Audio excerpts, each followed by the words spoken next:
आज की वीडियो में हम बात करने वाले हैं केरला सर्किल के पीएससी के 2024 के क्वेश्चन पेपर की। इस वीडियो में हम इसके डिपार्टमेंट और जीके के क्वेश्चंस को कवर करेंगे। इसके मैथ और रीजनिंग वाले पोर्शन के लिए आपको डिस्क्रिप्शन में लिंक मिल जाएगा। अगर आप एमटीएस पोस्टमैन या पीए की तैयारी कर रहे हैं और आपको बुक्स चाहिए, चाहे क्वेश्चन पेपर्स की बुक्स चाहिए या थ्योरी वाली बुक्स चाहिए या इंपॉर्टेंट क्वेश्चंस वाली बुक चाहिए, तो आप हमें 8627096166 के ऊपर मैसेज कर सकते हैं। और अगर आपको और अच्छे से तैयारी करने के लिए क्लासेस में जुड़ना है तो भी आप सेम नंबर के ऊपर मैसेज कर सकते हैं। और हमने एक छोटी सी शुरुआत की है पर्यावरण को बचाने के लिए ज़्यादा से ज़्यादा पौधे लगाने की। इस जर्नी का आप भी हिस्सा बन जाइए। डिस्क्रिप्शन में चैनल का लिंक मिल जाएगा, उस चैनल को सब्सक्राइब कर लीजिए। आपके सब्सक्रिप्शन से हमें मोटिवेशन मिलेगी और ज़्यादा पौधे लगाने की। तो चलिए वीडियो शुरू करते हैं। केरला सर्कल का पीएसए का 2024 का क्वेश्चन पेपर। फर्स्ट क्वेश्चन है identification cards issued by the post master will. Post master द्वारा जारी पहचान पत्र होंगे। तो मैं आंसर आपको बताता जाऊंगा। सी ऑप्शन करेक्ट आ जाएगी। फर्स्ट और सेकंड पॉइंट करेक्ट है।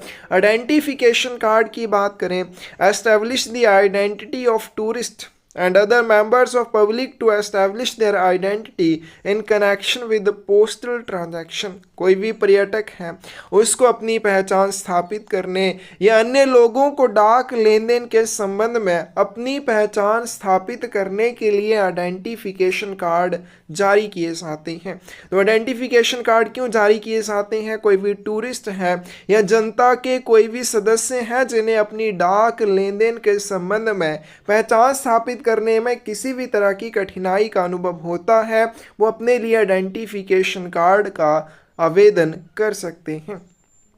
Identification card is issued to literate person only.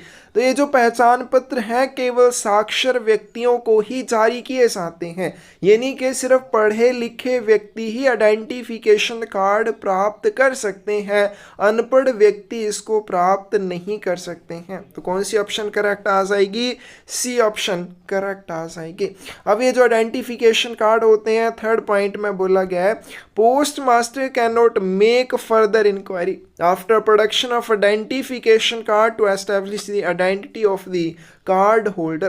पहचान पत्र प्रस्तुत करने के बाद कार्ड धारक की पहचान स्थापित करने के लिए पोस्ट मास्टर आगे कोई पूछताछ नहीं कर सकता। ये गलत हो जाएगा। क्यों गलत हो जाएगा?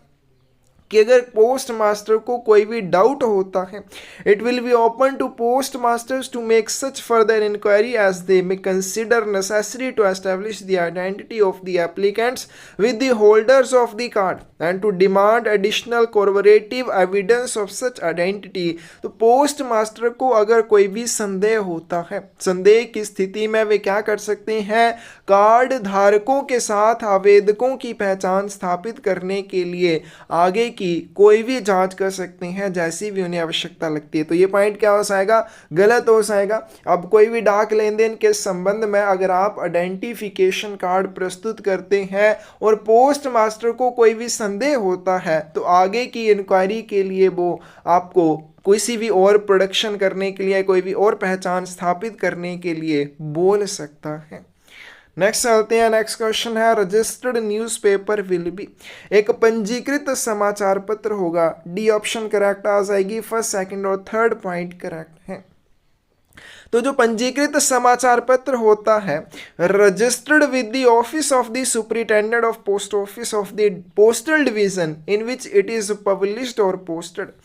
जिस भी पोस्टल डिवीजन में पंजीकृत समाचार पत्र पब्लिश किया जाना है या जहां से उसे पोस्ट किया जाना है, यह उस डिवीजन के हेड यानी कि सुपरिटेंडेंट के कार्यालय में भी पंजीकृत होना चाहिए। Every copy or bundle of copies of newspaper shall be posted without a wrapper or with a wrapper open at both hands. जब भी आप न्यूज़पेपर भेजेंगे या न्यूज़पेपर का बंडल भेजेंगे तो इसको आपने या तो बिना रैपर के भेजना है या ऐसे रैपर का यूज़ करना है जो दोनों तरफ से खुला होना चाहिए। थर्ड पॉइंट क्या है? There shall be no paper or thing enclosed in or with any such newspaper other than an extra supplement. किसी भी ऐसे समाचार पत्र के अंदर या उसके साथ कोई कागज या वस्तु संलग्न नहीं होनी चाहिए सिवाय एक्स्ट्रा सप्लीमेंट के। तो ये तीनों ही पॉइंट सही आ जाएंगे। अब फोर्थ पॉइंट जो अब गलत क्यों है? The registration number shall be printed on the wrapper. Registration number जब भी रजिस्टर्ड न्यूज़पेपर को दिया जाता है, उसे रजिस्टर्ड न्यूज़पेपर को जिस रैपर में पोस्ट किया जाता है उस रैपर के ऊपर प्रिंट नहीं किया जाता है। हालांकि वो रजिस्टर्ड न्यूज़पेपर के ऊपर प्रिंट होता है, लेकिन उसके रैपर के ऊपर कभी भी इसको प्रिंट नहीं किया जाता है। नेक्स्ट चलते हैं, अनडिलीवरेबल इनवर्ड फॉरेन पार्सल्स, अवितरित आवक विदेशी पार्सल। तो इसका करेक्ट आंसर हमारे पास बी आ जाएगा। फर्स्ट, सेकंड और थर्ड पॉइंट सही है। Warehousing charges at the applicable rates if fails to take delivery of it within 7 days. यदि 7 दिनों के भीतर डिलीवरी नहीं ली जाती है तो लागू दरों पर वेयरहाउसिंग शुल्क देना होगा। अवितरित आवक विदेशी पार्सल, फॉरेन कंट्री से भारत में वितरित होने के लिए कोई भी पार्सल आता है, अगर उसका वितरण नहीं हो पाता है तो उसके ऊपर वेयर हाउसिंग चार्जेस लगेंगे। वेयर हाउसिंग चार्जेस कैसे लगेंगे? यदि 7 दिनों के भीतर उसकी डिलीवरी नहीं ली जाती है तो 8वें दिन से उसके ऊपर वेयर हाउसिंग चार्जेस लगने शुरू हो जाएंगे। In case the parcel has an alternate address and it cannot be delivered at the original address, the warehousing charges due from the first addressee will be collected from the second addressee at the time of delivery। Foreign parcel के मामले में यदि किसी parcel पर alternate address है और ये parcel पहले प्राप्तकर्ता को अगर वितरित ना किया जा सके तो जो भी वेयरहाउसिंग चार्जेस बनेंगे या भंडारण शुल्क बनेगा वो दूसरे प्राप्तकर्ता से वसूल किया जाएगा अगर दूसरा प्राप्तकर्ता उस पार्सल का वितरण लेता है। In case the parcel is returned by the addressee for a reassessment, the actual period of detention of the parcel in the office of delivery before and after a reassessment will be taken for calculating the warehousing charges। अब कोई भी foreign country से भारत में वितरित होने के लिए parcel आता है और प्राप्तकर्ता द्वारा उसे रीअसेसमेंट के लिए या पुनर्मूल्यांकन के लिए वापस किया जाता है, तो जो अवधि होगी पुनर्मूल्यांकन से पहले की और बाद की उसको भी वेयरहाउसिंग चार्जेस कैलकुलेट करने के लिए ध्यान में रखा जाएगा। तो ये तीनों ही पॉइंट सही हैं। तो warehousing charges is cancelled in case of non delivery and the parcel is return from India to country of origin. अगर पार्सल वितरित नहीं हो पाता है तो भंडारण शुल्क रद्द कर दिया जाएगा, जो कि गलत है। Warehousing charges are not cancelled in case of non delivery but collected from sender, कि अगर पार्सल का वितरण नहीं हो पाता है तो वेयरहाउसिंग चार्जेस को कैंसिल नहीं किया जाएगा। वेयरहाउसिंग चार्जेस किसको देने पड़ेंगे? प्रेषक को देने पड़ेंगे। नेक्स्ट क्वेश्चन है, the following can not be transmitted at printed paper rates. निम्नलिखित को मुद्रित कागज दरों पर प्रेषित नहीं किया जा सकता। करेक्ट आंसर बी आ जाएगा। फर्स्ट, सेकंड और फोर्थ पॉइंट करेक्ट है। Papers obtained by means of a typewriter of any type, किसी भी प्रकार के टाइपराइटर के माध्यम से प्राप्त कागजात प्रिंटेड पेपर दरों पर नहीं भेजे जाएंगे। Copies obtained by means tracing by hand writing or by type written on any type of machine, tracing से हाथ से लिखकर या किसी भी प्रकार की मशीन पर टाइप करके प्राप्त की हुई कोई भी कॉपी प्रिंटेड पेपर रेट्स के ऊपर नहीं भेजी जाएगी।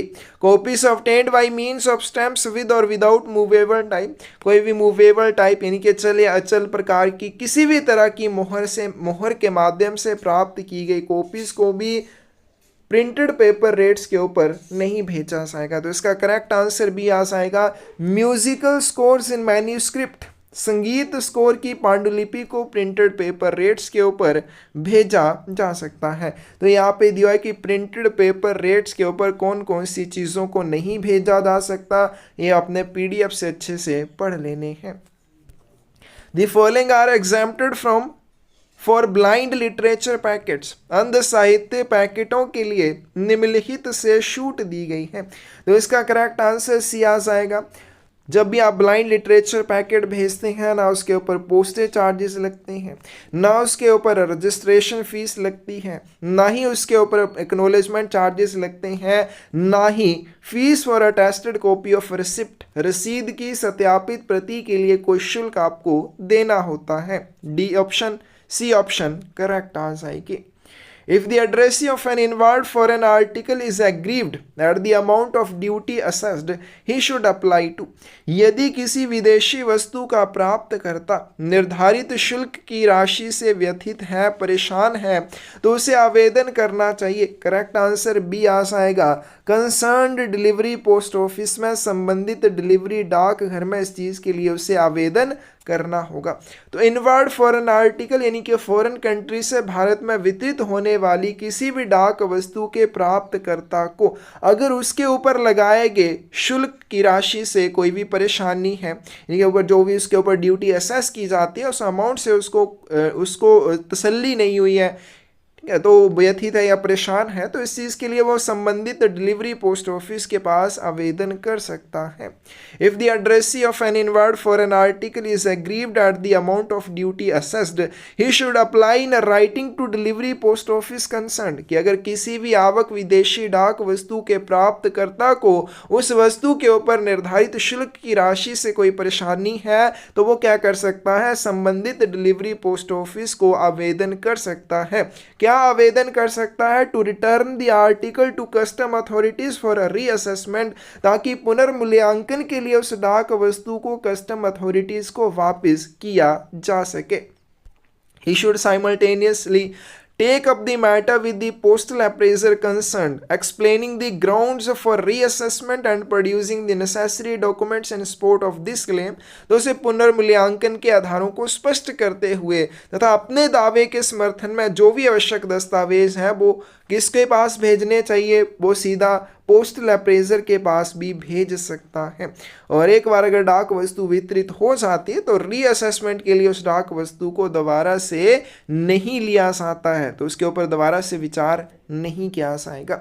नेक्स्ट चलते हैं। No compensation will be paid in following cases of foreign parcel, विदेशी पार्सल के निम्नलिखित मामलों में कोई भी मुआवजा नहीं दिया जाएगा। बी ऑप्शन करेक्ट आ जाएगी। यहाँ पे भी फर्स्ट, सेकंड और फोर्थ पॉइंट्स करेक्ट हैं। फर्स्ट पॉइंट की बात करें, an article delivered in India under the conditions prescribed for delivery of an articles is deemed to have been properly delivered. किसी भी डाक वस्तु को सही ढंग से या उचित ढंग से वितरित किया हुआ कब माना जाएगा, जब भी कोई आर्टिकल भारत में अंतर्देशीय डाक वस्तुओं के लिए निर्धारित वितरण के नियमों के अनुसार वितरित की जाती है, तो उस तरह की चाहे वो फॉरेन आर्टिकल हो उसको क्या माना जाएगा, उचित रूप से वितरित किया हुआ डाक लेख माना जाएगा।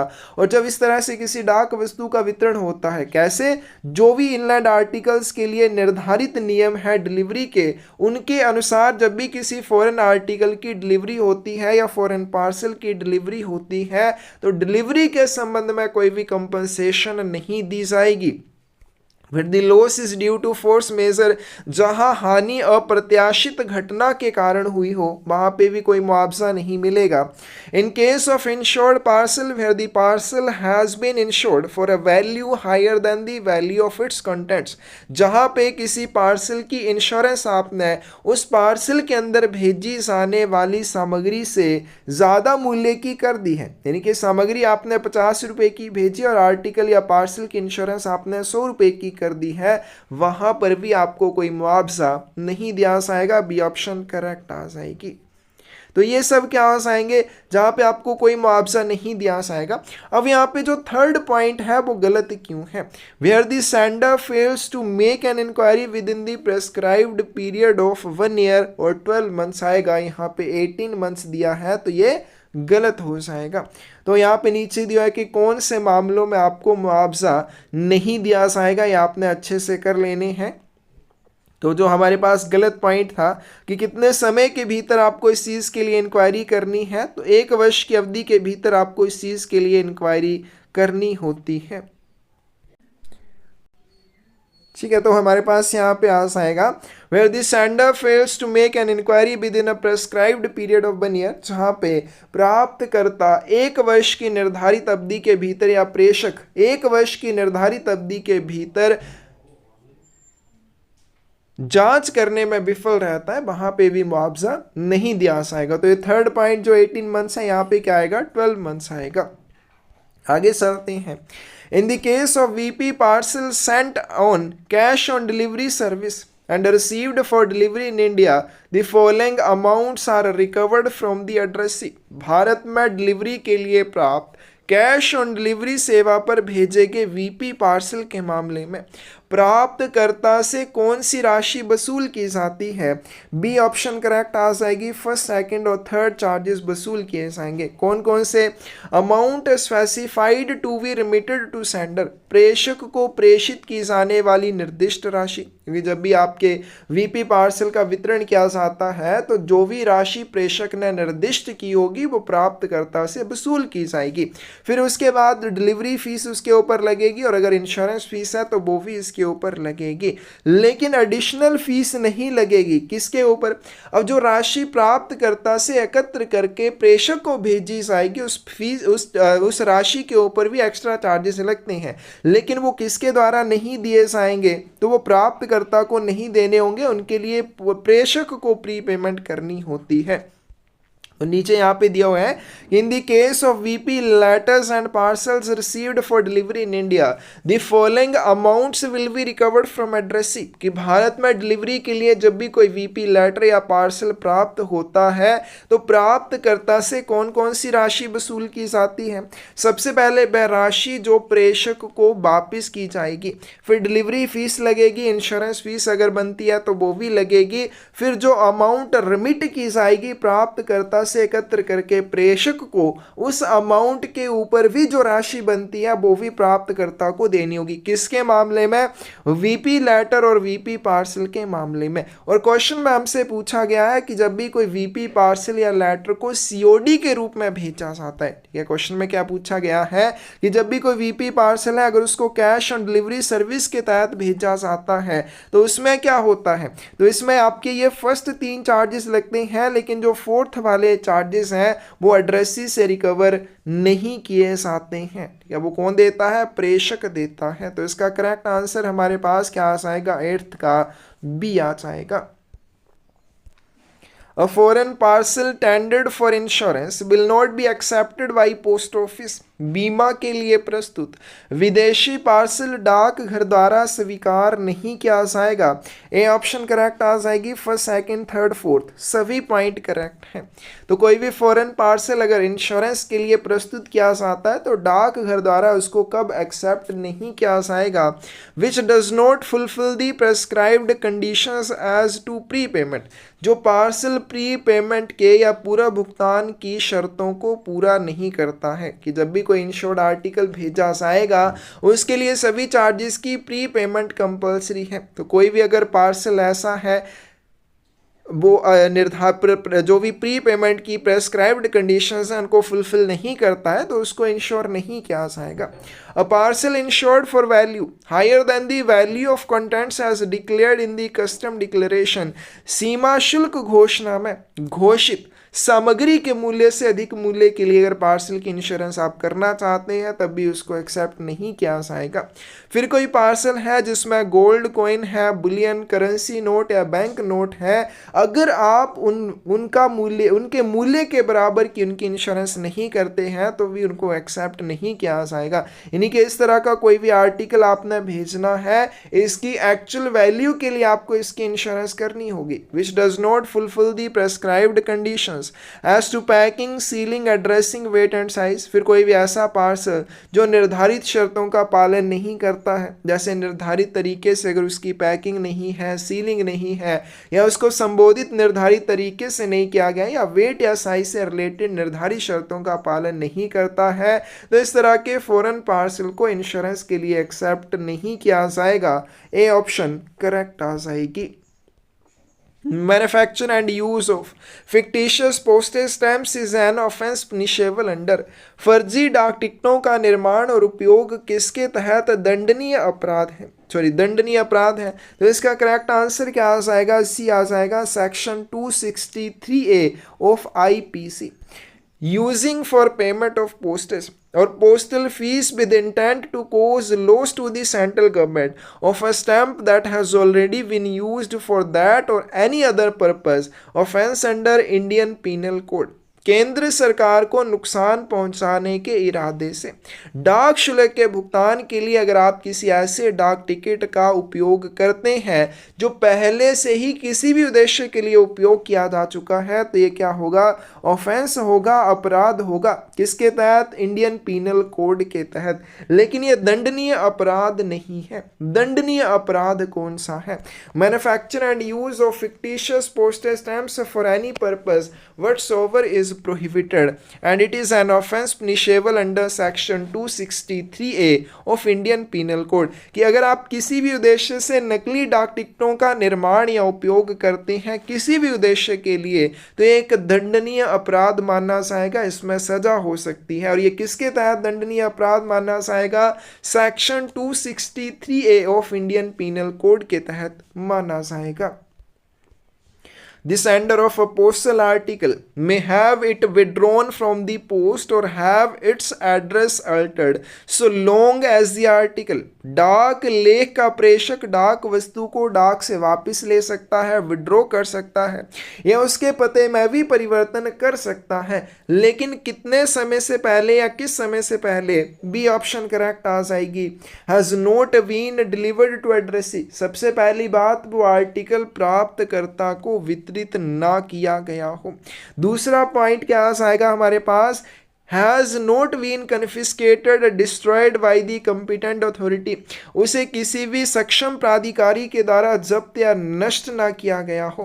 Has not been seized by virtue of any law of the country of destination, गंतव्य देश के किसी भी कानून के आधार पर उसे जब्त ना किया गया हो। तो अगर इन सारी कंडीशंस को वो फॉलो करता है तो उसे डाक से भी निकाला जा सकता है, उसके पते में भी परिवर्तन किया जा सकता है।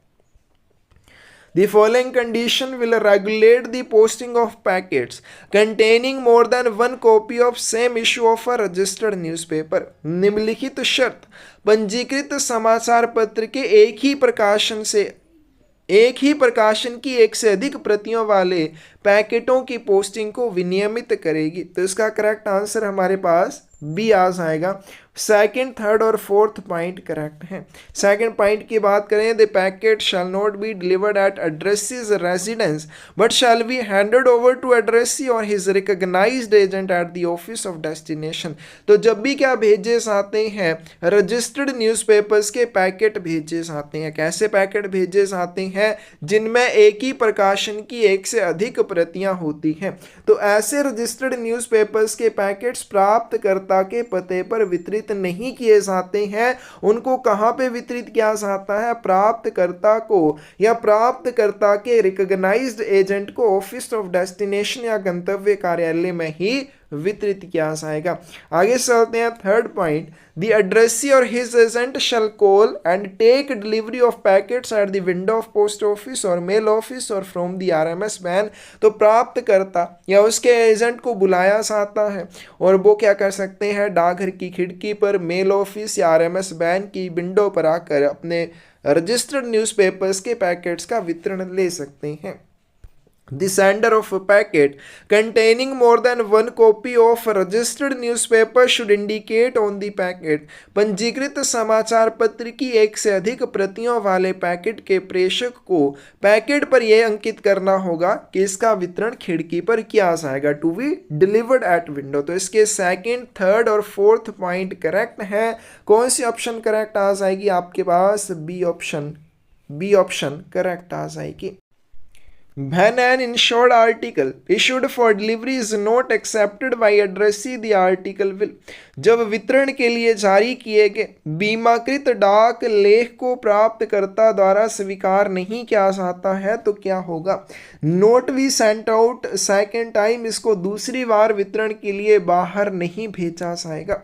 When insured article issued for delivery is not accepted by addressee, it will not be sent out for second time। जब भी डिलीवरी के लिए कोई बीमाकृत डाक वस्तु जारी की जाती है तो उसे प्राप्तकर्ता अगर पहली बार नहीं लेता है तो दूसरी बार उस बीमाकृत डाक वस्तु को वितरण के लिए बाहर नहीं भेजा जाएगा। दूसरी बार क्या किया जाएगा?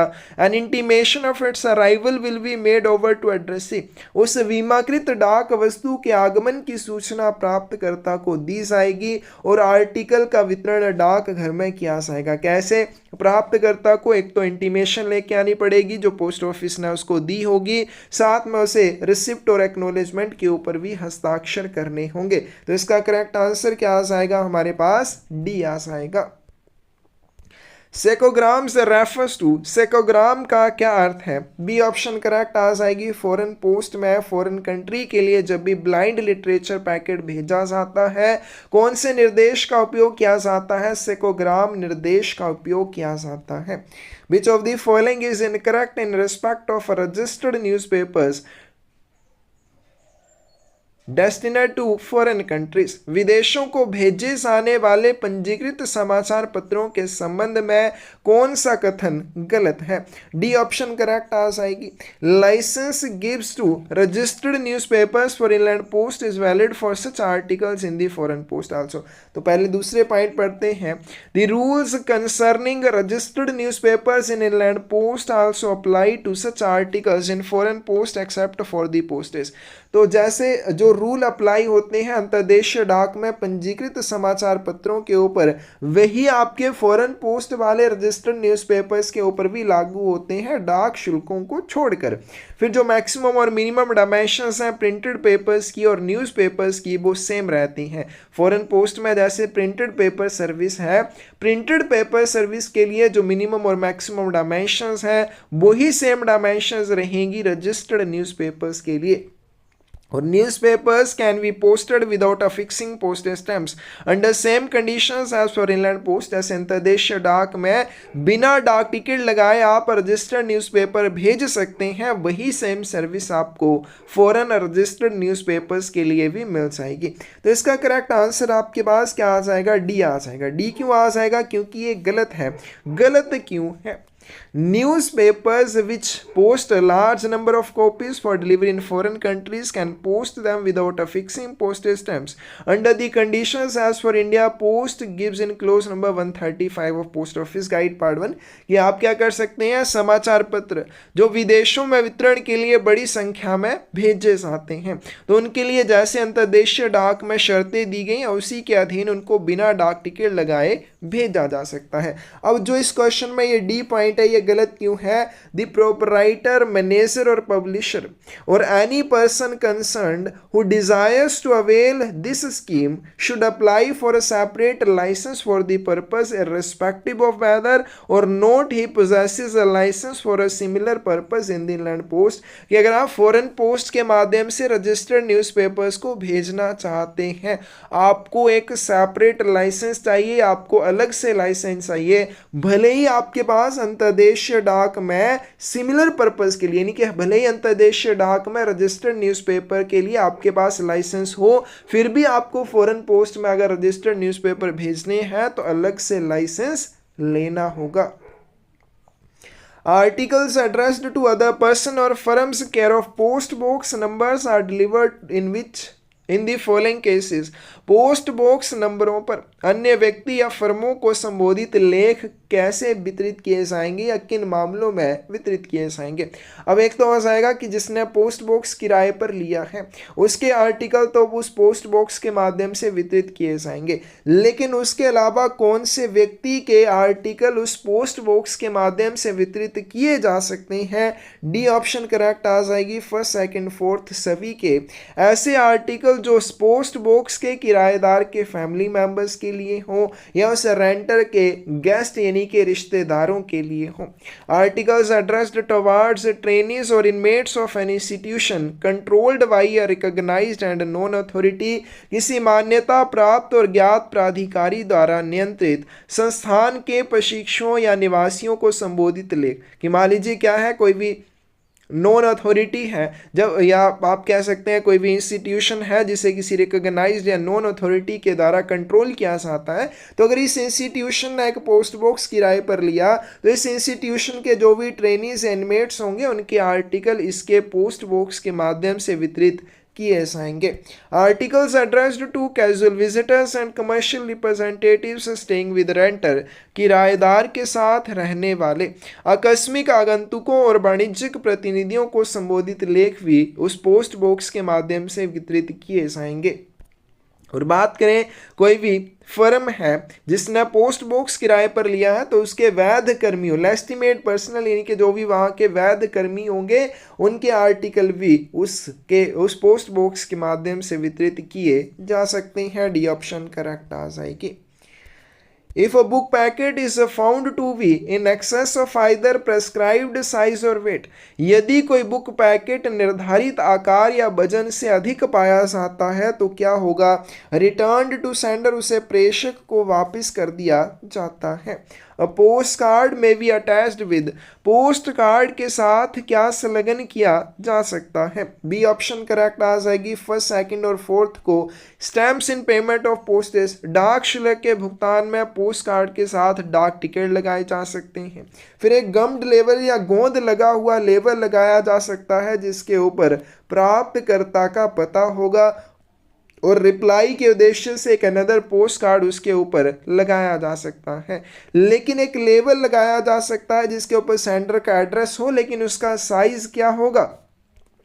A similar label not exceeding 5 centimeter in length and 1.8 centimeter in width, wearing the name and address of sender of the card, तो कार्ड के साथ आप प्रेषक के पते वाला लेबल भी लगा सकते हैं, लेकिन उसका साइज 5 सेंटीमीटर लेंथ में और 1.8 सेंटीमीटर विड्थ में मैक्सिमम हो सकता है, इससे ज़्यादा नहीं होगा। लेकिन हमें यहाँ पे 6 सेंटीमीटर बताया जो कि 5 सेंटीमीटर होगा, तो ये क्या हो जाएगा?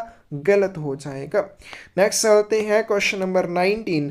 आर्टिकल्स में be posted in envelopes with a transparent address panel under the following conditions, निम्नलिखित शर्तों के तहत लेख पारदर्शी पता पैनल वाले लिफाफों में भेजे जा सकते हैं। तो इसकी भी डी ऑप्शन करेक्ट आ जाएगी। फर्स्ट, सेकंड और फोर्थ पॉइंट करेक्ट है कि जब भी आप किसी ऐसे एनवेलप में कोई भी आर्टिकल भेजेंगे जिसमें ट्रांसपेरेंट पैनल हो, पारदर्शी पैनल हो, तो क्या कंडीशन है? The panel must be situated on the plain side of envelope, which is not provided with the closing flap. Panel लिफाफे के उस तरफ होना चाहिए जहां बंद करने वाला फ्लैप नहीं दिया गया हो। अब देखिए, आपने एनवलप देखना है, एनवलप में फ्लैप क्या होता है? जिसको आप गोंद लगा के एनवलप को बंद करते हैं। तो जिस तरफ एनवलप के फ्लैप होगा उससे दूसरी साइड पैनल होना चाहिए। फिर दूसरा पॉइंट क्या है? The panel must be made of such material and in such a way that the address can be easily read through it. जो पैनल होगा वो इस तरह का होना चाहिए कि उसके माध्यम से आप पते को आसानी से पढ़ सकें। फोर्थ पॉइंट है, the contents of the item must be folded in such a way that the address remains fully visible through the panel even if the contents shift inside the envelope. और जब भी आप इस तरह के panel वाले envelope में सामग्री डालेंगे, सामग्री को आपने इस तरह से फोल्ड करना है कि सिर्फ आपको उस सामग्री का पता दिखाई दे, इनके उस सामग्री के ऊपर लिखे हुए प्राप्तकर्ता का पता दिखाई दे।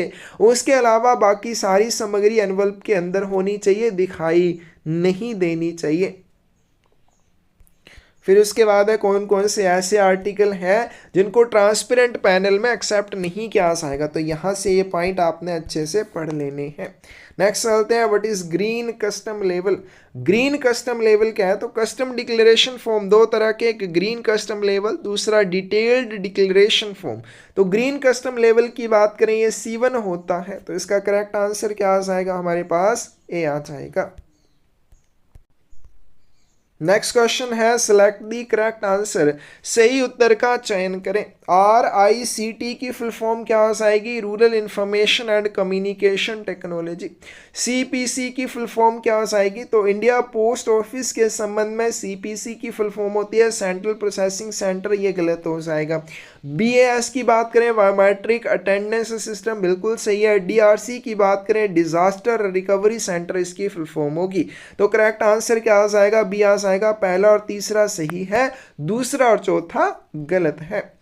नेक्स्ट आते हैं स्पीड पोस्ट के फीचर्स के बारे में पूछा गया है। तो इसमें आपको VNPL कस्टमर्स के लिए क्रेडिट फैसिलिटी है, कैश ऑन डिलीवरी सर्विस है, इंश्योरेंस फैसिलिटी भी उपलब्ध है लेकिन 1 लाख रुपए तक उपलब्ध है, और वॉल्यूम बेस इसमें डिस्काउंट भी मिलता है। तो करेक्ट आंसर क्या आ जाएगा? डी आ जाएगा। फर्स्ट, सेकंड और फोर्थ करेक्ट है, और हमारे पास जो थर्ड पॉइंट है वो गलत है। तो यहाँ पे नीचे स्पीड पोस्ट की सारी विशेषताएं दे रखी हैं, बहुत अच्छे से पढ़ लेनी है।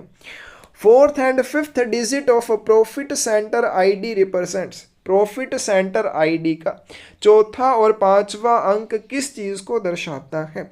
23 की सही ऑप्शन आपके पास ये आ जाएगी, डिवीजन को दर्शाता है। 10 डिजिट इसमें होते हैं। प्रॉफिट सेंटर ID की बात करें तो पहले 2 डिजिट किस चीज को रिप्रेजेंट करते हैं? सर्किल को रिप्रेजेंट करते हैं। फिर थर्ड डिजिट रीजन को रिप्रेजेंट करता है। फोर्थ और फिफ्थ डिजिट रिस्पेक्टिव या संबंधित रिप्रेजेंट करता है डिवीजन को। छठा डिजिट रिप्रेजेंट करता है हेड ऑफिस को, सातवां आठवां डिजिट सब ऑफिस को, और नौवां और 10वां डिजिट ब्रांच ऑफिस को रिप्रेजेंट करता है। तो इस तरह से जो प्रॉफिट सेंटर ID होती है उसमें टोटल 10 डिजिट होते हैं। फिलैटलिक डिपॉजिट अकाउंट में भी open with the minimum deposit of, philatelic जमा खाता न्यूनतम कितनी राशि के साथ खोला जा सकता है? न्यूनतम इसको 200 रुपये की राशि के साथ खोला जा सकता है। और फॉरेन फिलैटलिक अकाउंट की बात करें 1000 रुपये की न्यूनतम राशि से खोला जा सकता है। Mobile banking for POSB customers launched on, POSB ग्राहकों के लिए मोबाइल बैंकिंग की शुरुआत कब हुई थी? करेक्ट आंसर बी आ जाएगा, 15/10/2019 को हुई थी। क्वेश्चन नंबर 26 है 10 ईयर्स रूरल PLI, 10 वर्षीय ग्रामीण पोस्टल लाइफ इंश्योरेंस को क्या कहा जाता है? इसे ग्राम प्रिया कहा जाता है। 10 वर्षीय ग्रामीण डाक जीवन बीमा का नाम क्या है? ग्राम प्रिया, ये नाम भी पूछे जाते हैं। Insurant is given life cover to the extent of sum assured for 10 years, इसमें बीमा धारक को 10 वर्षों के लिए बीमित राशि की सीमा तक जीवन बीमा कवर दिया जाता है। बिल्कुल सही बात है, 10 वर्ष की ये पॉलिसी रहती है। इसमें जो सर्वाइवल बेनिफिट दिए जाते हैं वो कैसे दिए जाते हैं? 4 वर्ष के बाद 20%, 7 वर्ष के बाद 20%, 100 में से टोटल 40% हो गया, जो 60% बच जाता है वो मैच्योरिटी के समय या 10 वर्ष के बाद बोनस के साथ दिया जाएगा। मिनिमम या मैक्सिमम एज की बात करें 20 से 45 ईयर के बीच में होनी चाहिए। तो 26 की सही ऑप्शन आपके पास ये आ जाएगी। सभी पॉइंट इसमें सही हैं। अगर इसमें क्या आता है, कोई भी बाढ़ आ जाती है, सूखा, भूकंप, चक्रवात आता है और आप उस मामले में प्रीमियम नहीं दे पाते हैं, तो 1 वर्ष तक अगर आप प्रीमियम नहीं दे पाते हैं तो इसमें आपको कोई भी उसके ऊपर ब्याज नहीं देना पड़ेगा। करेक्ट आंसर क्या आ जाएगा? ए आ जाएगा। क्वेश्चन नंबर 27 है children policy, Bal Jeevan Bima scheme provides life insurance cover to children of policy holders, Bal Jeevan बीमा योजना पॉलिसी धारकों के बच्चों को जीवन बीमा प्रदान करती है। तो इसमें करेक्ट आंसर आपके पास ही आ जाएगा। फर्स्ट, थर्ड और फोर्थ पॉइंट करेक्ट है। मैक्सिमम 2 बच्चों को इसमें इंश्योरेंस दी जाती है। कोई भी माता पिता अपने मैक्सिमम 2 बच्चों के लिए चिल्ड्रन पॉलिसी ले सकते हैं, बाल जीवन बीमा ले सकते हैं। अब दूसरा पॉइंट गलत है क्योंकि इसमें मैक्सिमम सम एश्योर्ड या तो 3 लाख रुपए रहेगा या माता पिता के सम एश्योर्ड के बराबर रहेगा। दोनों में से जो भी कम होगा वो आप इसमें मैक्सिमम सम एश्योर्ड के रूप में ले सकते हैं। फिर जो पॉलिसी होल्डर रहेगा, अब इसमें पॉलिसी होल्डर बच्चा नहीं रहेगा, उसके माता या पिता रहेंगे, तो आयु उनकी 45 ईयर से ज़्यादा नहीं होनी चाहिए, यानी कि जिसके भी माध्यम से चिल्ड्रन पॉलिसी ली जा रही है उसकी आयु 45 ईयर से ज्यादा नहीं होगी। No premium to be paid paid on children policy on the death of policy holder. अगर पॉलिसी धारक की मृत्यु हो जाती है तो उस मामले में आगे आपको प्रीमियम देने की ज़रूरत नहीं होगी। आगे चलते हैं आईपीपीवी की एईपीएस सर्विस चार्जेस के बारे में। इंडिया पोस्ट पेमेंट बैंक की आधार एनेबल्ड पेमेंट सिस्टम के चार्जेस के बारे में सी ऑप्शन करेक्ट आ जाएगी। सेकंड और थर्ड पॉइंट करेक्ट है। सेकंड पॉइंट क्या है? The first 3 AEPS transactions per month including cash withdrawal, cash deposit, mini statement will always be a free service. AEPS पहले हमारे पास पहला जो पॉइंट है, पहले 3 एईपीएस लेन देन निःशुल्क होंगे। उसमें क्या क्या आपको निःशुल्क मिलेगा? पहले 3 आप चाहे कैश विड्रॉल कर लो, डिपॉजिट कर लो या मिनी स्टेटमेंट कर लो, इनमें से 3 सर्विसेज 3 सेवाएं आपको मुफ्त मिलेंगी पहली जो आप लेंगे। फिर उसके बाद हमारे पास थर्ड पॉइंट करेक्ट है। उसके बाद पहली 3 ट्रांजैक्शंस के बाद जो भी आप ट्रांजैक्शन करेंगे, विड्रॉल के मामले में या डिपॉजिट के मामले में तो 20 रुपये प्लस जीएसटी चार्जेस आपको देने होंगे। इसके अलावा अगर आप मिनी स्टेटमेंट देखना चाहते हैं तो 5 रुपये प्लस जीएसटी के रूप में आपको देने होंगे। तो इसका करेक्ट आंसर सी आ जाएगा। Warehousing charges on VPP articles for detention beyond 7 days for parcels and other articles per day respectively are value payable post वस्तुओं के पार्सल और अन्य लेखों के लिए 7 दिनों से अधिक समय तक रोके रखने पर गोदाम शुल्क क्रमशः कैसे लिया जाता है? सी ऑप्शन करेक्ट आ जाएगी। 3 and 2 रुपीज़ रिस्पेक्टिवली। तो वेयरहाउसिंग चार्जेस की बात करें तो VPP आर्टिकल है, अगर कोई भी आर्टिकल पार्सल है तो उसके ऊपर 3 रुपये, और अगर अन्य आर्टिकल है पार्सल के अलावा कोई और लेख है तो 2 रुपये पर डे के हिसाब से वेयरहाउसिंग चार्जेस लिए जाते हैं। नेक्स्ट चलते हैं EPIC स्टैंड्स फॉर, तो इसमें कोई भी ऑप्शन करेक्ट नहीं है। इसकी फुल फॉर्म्स होती है इलेक्टर्स फोटो आइडेंटिफिकेशन कार्ड, जो यहाँ पे नहीं दी है। In data processing SAP stands for, data processing में सैप का क्या मतलब होगा? तो इसका करेक्ट आंसर डी आ जाएगा, systems applications and products. STR की फुल फॉर्म क्या होती है? सस्पिशियस ट्रांजैक्शन रिपोर्ट होती है। बी ऑप्शन करेक्ट आ जाएगी। डाकघर निर्यात केंद्र टेक केयर ऑफ, डाकघर निर्यात केंद्र किस चीज़ का ध्यान रखते हैं? तो इसका करेक्ट आंसर आपके पास ये आ जाएगा, कमर्शियल एक्सपोर्ट्स का ध्यान रखते हैं। Premium saving account IPPV has following facilities. IPPV के प्रीमियम बचत खाते में कौन कौन सी सुविधाएं दी जाती हैं? डी ऑप्शन करेक्ट आ जाएगी फर्स्ट और फोर्थ। इसमें आपका maximum day and balance 2 lakh रुपए हो सकता है। फोर्थ पॉइंट की बात करें तो इसमें मिनिमम बैलेंस मेंटेन करने की कोई भी ज़रूरत नहीं होती है। SMS अलर्ट चार्जेस लगते हैं, वर्चुअल डेबिट फ्री नहीं होता है। तो SMS अलर्ट चार्जेस की बात करें तो कैसे लगते हैं? एक्चुअल में आप कितने SMS अलर्ट आपको क्वार्टरली आते हैं, तो उसमें पर मैसेज के हिसाब से 0.25 प्लस GST पर मैसेज के लिए आपको देना पड़ेगा। और वर्चुअल डेबिट कार्ड इशुएंस की बात करें तो इसके लिए 25 रुपये लगते हैं। नेक्स्ट चलते हैं IPPV करंट अकाउंट फीचर्स की बात करें तो करंट अकाउंट जो है इसके बारे में कौन सी ऑप्शन करेक्ट आ जाएगी? फर्स्ट और थर्ड पॉइंट सही है। इनिशियल मिनिमम डिपॉजिट अमाउंट इसमें 0 रहेगा, नील रहेगा। थर्ड पॉइंट की बात करें मैक्सिमम डे एंड बैलेंस जो है वो 2 लाख रुपये हो सकता है, बिल्कुल सही बात। इसमें आपको एनुअल इंटरेस्ट रेट नहीं दिया जाता है, 0.00% है।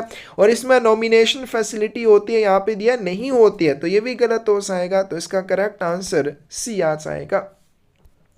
CELC in IPPV stands for, India post bank में पोस्ट पेमेंट बैंक में CELC का क्या मतलब होगा? करेक्ट आंसर बी आ जाएगा, चाइल्ड एनरोलमेंट लाइट क्लाइंट। डाक कर्मयोगी क्या है? तो डाक कर्मयोगी इज 37 की करेक्ट आंसर डी आ जाएगी, ई लर्निंग पोर्टल है। Dak Karmayogi is an e learning portal, ये एक ई लर्निंग पोर्टल है। It is a platform developed by department of post to enhance the competencies of its employees including ग्रामीण डाक सेवक। तो एक ई लर्निंग पोर्टल है, ये डाक विभाग द्वारा ग्रामीण डाक सेवकों सहित अपने कर्मचारियों की दक्षता बढ़ाने के लिए विकसित किया हुआ एक मंच है। Teller cash ID is sole ID plus. अब जो टेलर कैश आईडी होती है ये 12 डिजिट की होती है। 12 डिजिट की बात करें तो 8 इसमें सोल आईडी के अंक होते हैं और 4 इसमें और अंक होते हैं, डिजिट होते हैं, तो बी ऑप्शन करेक्ट आ जाएगी। तो प्रत्येक काउंटर ऑपरेटर को एक टेलर कैश आईडी दी जाती है जिसमें 12 डिजिट होते हैं, 8 डिजिट सोल आईडी के और 4 और डिजिट नंबर दिए जाते हैं। युगल सुरक्षा फीचर्स की बात करें तो युगल सुरक्षा क्या है? जॉइंट लाइफ इंश्योरेंस, जिसमें पति और पत्नी आपस में मिलकर ये इंश्योरेंस ले सकते हैं। बी ऑप्शन करेक्ट आ जाएगी। फर्स्ट, सेकंड और थर्ड पॉइंट करेक्ट है। It is a joint life endowment assurance in which one of the spouses should be eligible for PLI policies. तो ये एक संयुक्त जीवन बंदोबस्त बीमा है जिसमें पति या पत्नी में से एक पीएलआई पॉलिसी के लिए एलिजिबल होना चाहिए। तो दोनों में से अगर एक एलिजिबल है तो दोनों की इंश्योरेंस या दोनों की सुरक्षा एक साथ इस पॉलिसी में हो जाएगी। सेकंड पॉइंट है life cover to both spouses to the extent of sum assured with accrued bonus with a single premium, minimum sum assured 20,000 rupees, maximum 50 lakh rupees. एकल प्रीमियम के साथ, यानी कि सिंगल प्रीमियम देना और इंश्योरेंस दोनों को मिलेगी। तो एकल प्रीमियम के साथ अर्जित बोनस के साथ बीमित राशि की सीमा तक दोनों पति पत्नी को जीवन बीमा न्यूनतम बीमित राशि 20,000 और अधिकतम 50 लाख रुपए मिल जाएगी, यानी कि दोनों मैक्सिमम इस सीमा तक इंश्योरेंस ले सकते हैं। तो इनमें से एक एलिजिबल होना चाहिए पति और पत्नी में से, तो दोनों को सिंगल प्रीमियम के साथ मैक्सिमम 50 लाख रुपए तक की इंश्योरेंस मिल जाएगी। थर्ड पॉइंट की बात करें, इसमें एज एंट्री की बात करें तो मैक्सिमम और मिनिमम क्या है? पति और पत्नी दोनों की आयु 21 वर्ष से 45 ईयर्स के बीच में होनी चाहिए। और इसमें मिनिमम टर्म की बात करें 5 वर्ष और मैक्सिमम टर्म की बात करें 20 वर्ष है। जैसे यहाँ पे दिया है 7 वर्ष और 20 वर्ष, तो ये गलत हो जाएगा। 5 वर्ष इसकी मिनिमम टर्म और मैक्सिमम की बात करें 20 वर्ष है। Following life insurance products are offered through India Post Payment Bank branches। IPPB शाखाओं के माध्यम से कौन से जीवन बीमा उत्पाद पेश किए जाते हैं? बी ऑप्शन करेक्ट आ जाएगी। फर्स्ट, थर्ड और फोर्थ। इसमें आपको बजाज अलायंस लाइफ इंश्योरेंस दी जाती है, एसबी लाइफ इंश्योरेंस और एचडीएफसी लाइफ इंश्योरेंस दी जाती है। Postal life insurance India post payment bank के माध्यम से नहीं दी जाती है। किसके माध्यम से? आपको डाक घर के माध्यम से या पोस्ट ऑफिस के माध्यम से दी जाती है। ACG8 is used for, ACG8 का उपयोग कहाँ पे किया जाता है? तो 41 की बी ऑप्शन करेक्ट आ जाएगी। ट्रेजरी पासबुक बनाने के लिए इसका यूज किया जाता है। Delivery bills are prepared by the office of exchange in, delivery bill विनिमय कार्यालय द्वारा कौन से प्रपत्र पर तैयार किए जाते हैं? डी ऑप्शन करेक्ट आ जाएगी। C18 के ऊपर इनको ट्रिप्लिकेट में तैयार किया जाता है। The following records shall not be destroyed without the special permission of head of circle। कौन से ऐसे रिकॉर्ड हैं जिनको सर्किल प्रमुख की विशेष अनुमति के बिना नष्ट नहीं किया जाएगा?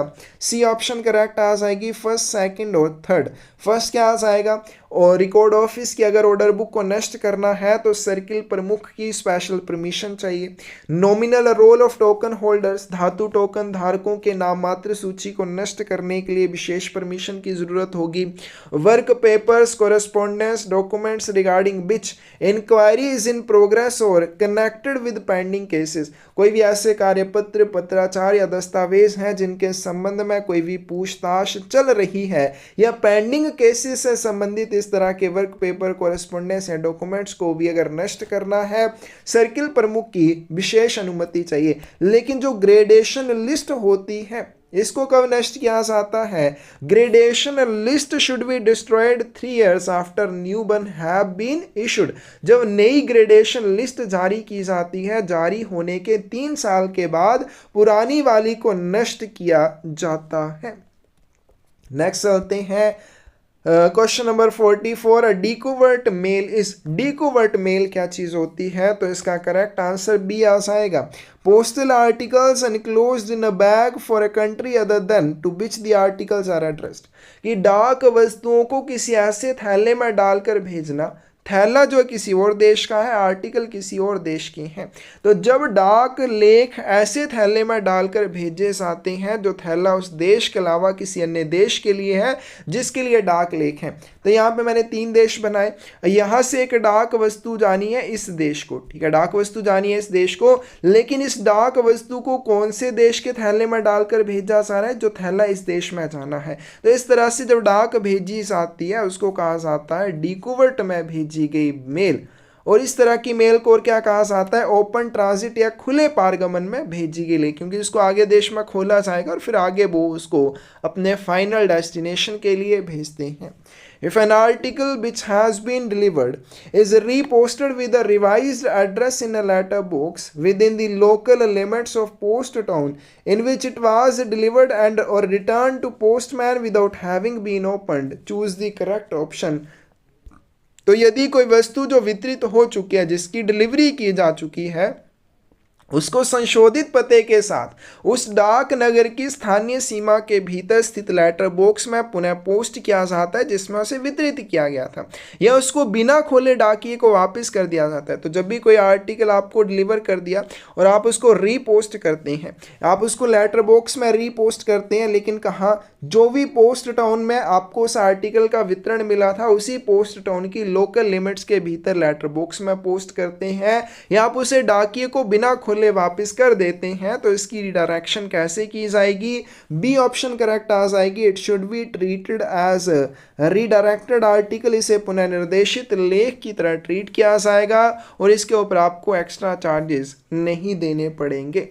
नेक्स्ट चलते हैं, इन अ 15-ईयर पीपीएफ अकाउंट, 15 वर्षीय पब्लिक प्रोविडेंट फंड अकाउंट या फिर लोक भविष्य निधि खाते के बारे में। डी ऑप्शन करेक्ट आ जाएगी। फर्स्ट, थर्ड और फोर्थ पॉइंट करेक्ट है।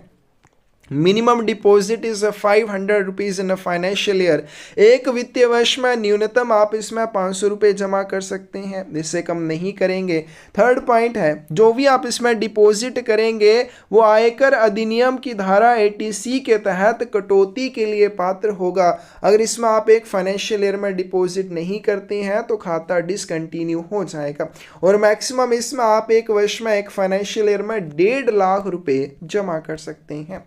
क्वेश्चन नंबर 47 है, a senior citizen saving schemes account can B, एक वरिष्ठ नागरिक बचत योजना खाता होगा। करेक्ट आंसर डी आ जाएगा। फर्स्ट, थर्ड और फोर्थ पॉइंट करेक्ट है। Prematurely closed at any time after the date of opening, तो सीनियर सिटीजन खाते को खाता खोलने की तारीख के बाद किसी भी समय बंद किया जा सकता है। अगर आप सीनियर सिटीजन खाते को 1 वर्ष के बाद, खाता खुलने की तारीख से 1 वर्ष के बाद लेकिन 2 वर्ष से पहले बंद करते हैं, तो इसके ऊपर आपको क्या करना होगा, प्रिंसिपल अमाउंट के 1.5% के बराबर आपके खाते से कटौती होगी। If the account closed after 2 years but before 5 years from the date of opening an account, equal to 1% will be deducted from the principal amount। लेकिन अगर आप खाते को 2 वर्ष के बाद, खाता खुलने की तारीख से 2 वर्ष के बाद लेकिन 5 वर्ष से पहले बंद करते हैं तो प्रिंसिपल अमाउंट से 1% की डिडक्शन होगी। तो करेक्ट आंसर इसका डी आ जाएगा। अब यहाँ पे बात रहती है, क्योंकि आप खाता खोलने की तारीख के बाद इसको जब मर्जी बंद कर सकते हैं, तो अगर आप 1 वर्ष की अवधि से पहले इसको बंद करते हैं तो इसमें आपको कोई भी इंटरेस्ट नहीं दिया जाएगा, और अगर कोई भी इंटरेस्ट आपको मिला होगा प्रिंसिपल अमाउंट से या मूलधन से उसको डिडक्ट कर लिया जाएगा। नेक्स्ट चलते हैं, choose the correct answer. A portfolio is a, सही उत्तर चुने तो पोर्टफोलियो क्या है, इसका करेक्ट आंसर ए आ जाएगा। A bag supplied to section with lock and key to carry the items required by a set of section, set या अनुभाग द्वारा आवश्यक वस्तुओं को ले जाने के लिए लॉक और चाबी के साथ अनुभाग को दिया जाने वाला एक थैला है।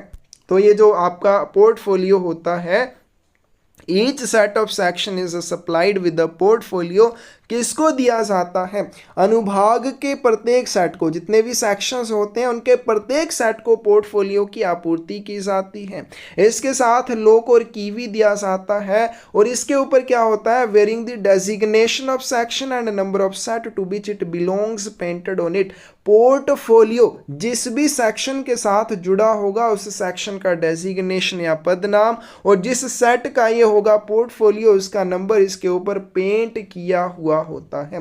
पोर्टफोलियो हमेशा किसकी पर्सनल कस्टडी में रहेगा? हेड सॉर्टिंग असिस्टेंट या मेल गार्ड की कस्टडी में रहता है, जो इसकी सुरक्षित अभिरक्षा के लिए जिम्मेदार होंगे और उनको इसकी सुरक्षा में सक्षम बनाने के लिए क्या किया जाता है? हेडक्वार्टर और आउट स्टेशन दोनों जगह पे सुरक्षित करने के साधन उपलब्ध करवाए जाते हैं।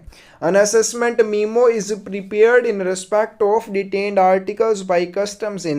सीमा शुल्क विभाग द्वारा हिरासत में लिए गए सामानों के संबंध में मूल्यांकन ज्ञापन कैसे तैयार किया जाता है? बी ऑप्शन करेक्ट आ जाएगी। MS9A के ऊपर इसको तैयार किया जाता है।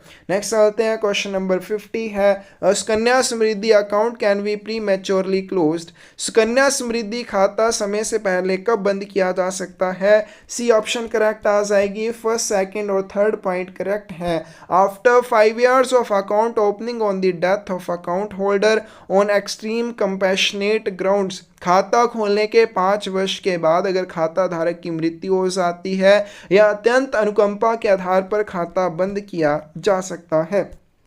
फिर जो अकाउंट होल्डर है, अब यहाँ पे अकाउंट होल्डर लड़की नहीं होगी, उसके पेरेंट जिसके माध्यम से खाता खुला है उनको कोई लाइफ थ्रेटनिंग डिसीज हो जाती है, जानलेवा बीमारी हो जाती है, तब भी ये आपका प्री मैच्योर क्लोज किया जा सकता है। और death on the guardian by whom the account is operated, या फिर अभिभावक जो खाते को ऑपरेट कर रहे थे उनकी मृत्यु हो जाती है, तो उस स्थिति में भी इसको प्री मैच्योर क्लोज किया जा सकता है। तो ये हो जाएंगे हमारे डिपार्टमेंट वाले क्वेश्चन। आगे चलते हैं जीके वाले क्वेश्चंस की तरफ।